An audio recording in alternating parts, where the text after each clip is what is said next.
Uno cuando ve una película, uno está viendo los ojos del director de una película. Uno no necesariamente está viendo una verdad objetiva, uno está viendo la perspectiva de alguien. Esa perspectiva, pues puede tener cosas buenas o malas, pero es una perspectiva y tiene que estar clara.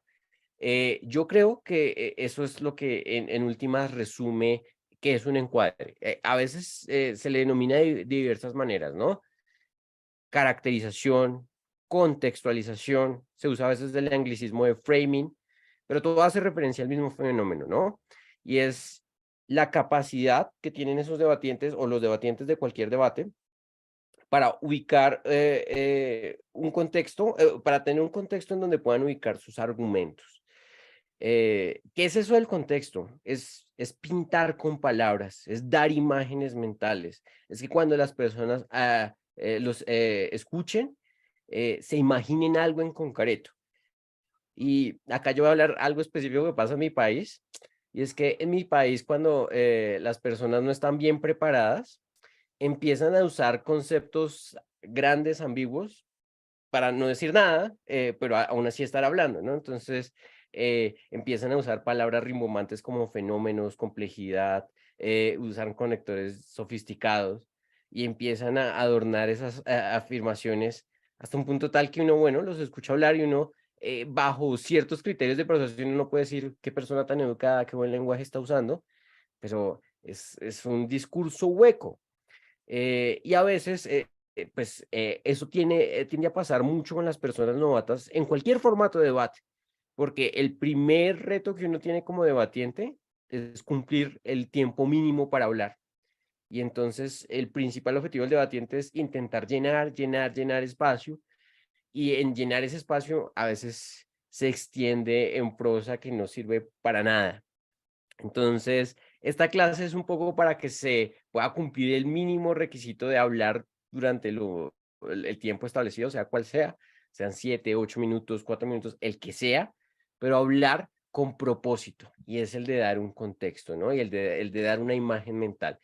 Eh, Está muy ligado con la problematización de un debate, y acá yo creo que voy a empezar a hacer como clarificaciones en cómo a veces uno también puede definir a partir de encuadres, ¿no? Entonces, voy con unos ejemplos.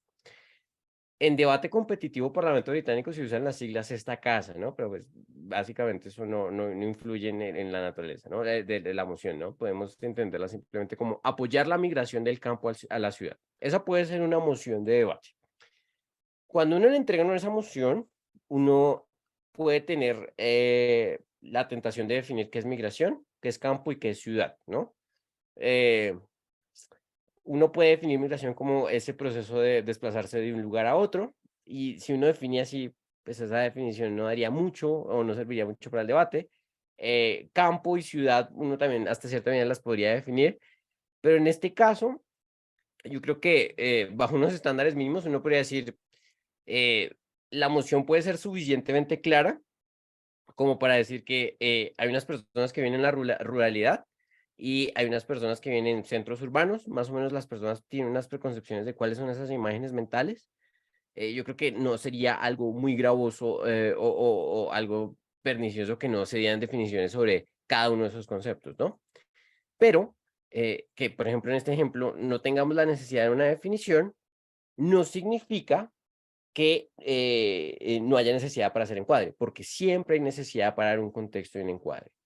Y en este ejemplo en particular, yo lo que les quería mostrar es que acá es donde los equipos tienen esa posición de ser como un director de cine, ¿no?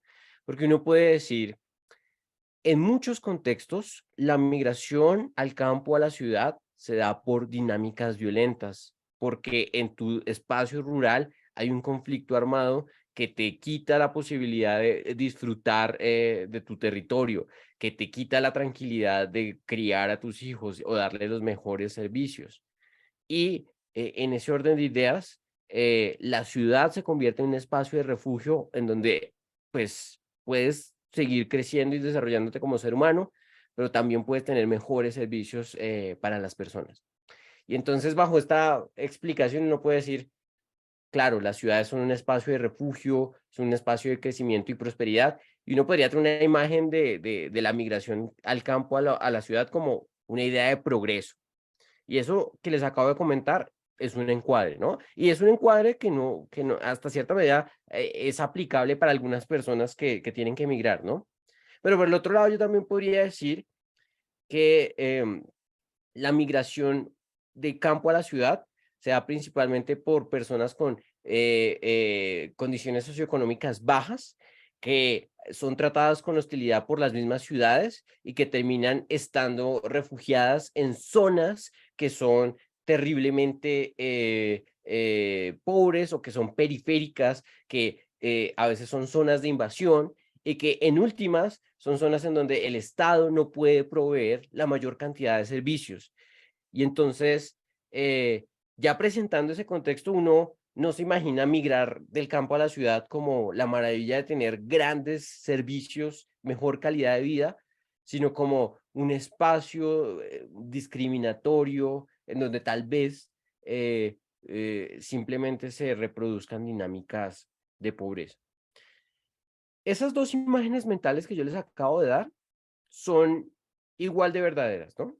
Si nosotros hablamos de una familia acomodada, de una zona rural, probablemente va a ir a la zona urbana y no va a tener muchas dificultades. Pero si hablamos de personas que están muy mal también en la zona rural y van a las ciudades, probablemente esas personas van a estar en círculos de pobreza o en zonas de invasión de las ciudades.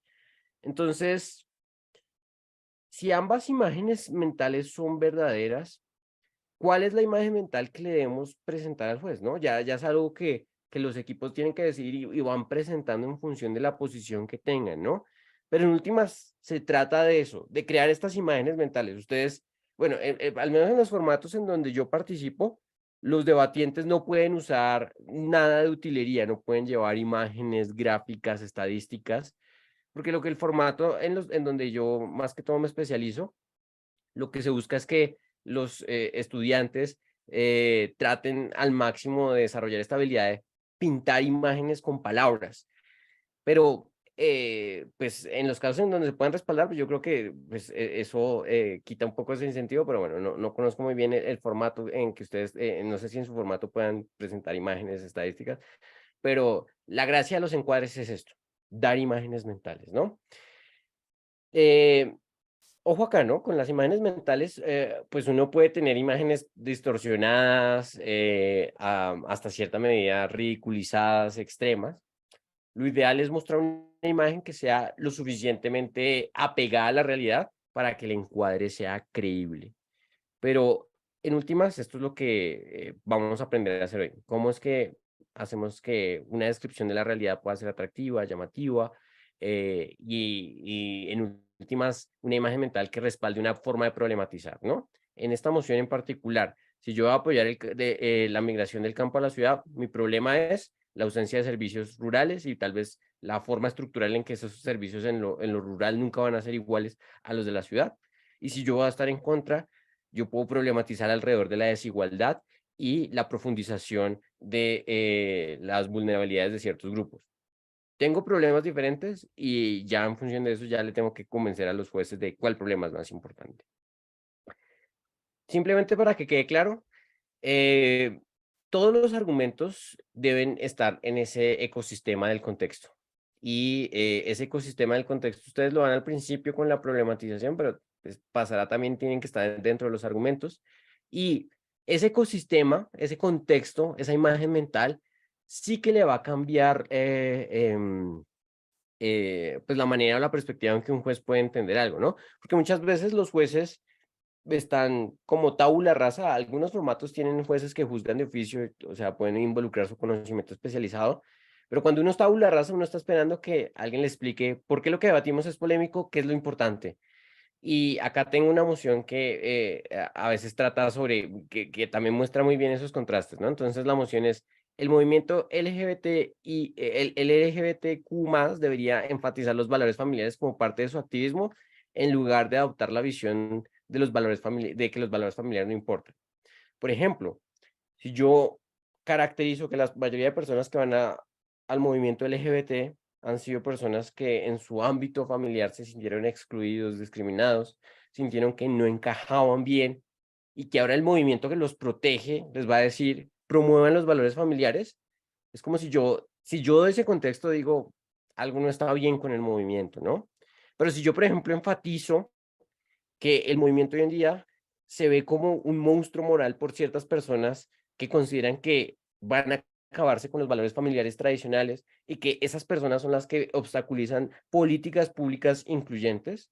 Alguien podría decir, ah, si ese es el contexto, tal vez sí podría funcionar un argumento u otro, ¿no? Entonces, esto es básicamente dar contextos, esto es básicamente encuadrar. Entonces, voy a darles las recomendaciones sobre cómo llegar a hacer buenas descripciones paso a paso, ¿no? Pero no sé si hasta el momento hayan preguntas o dudas. Si no, continuamos. Bien, entonces,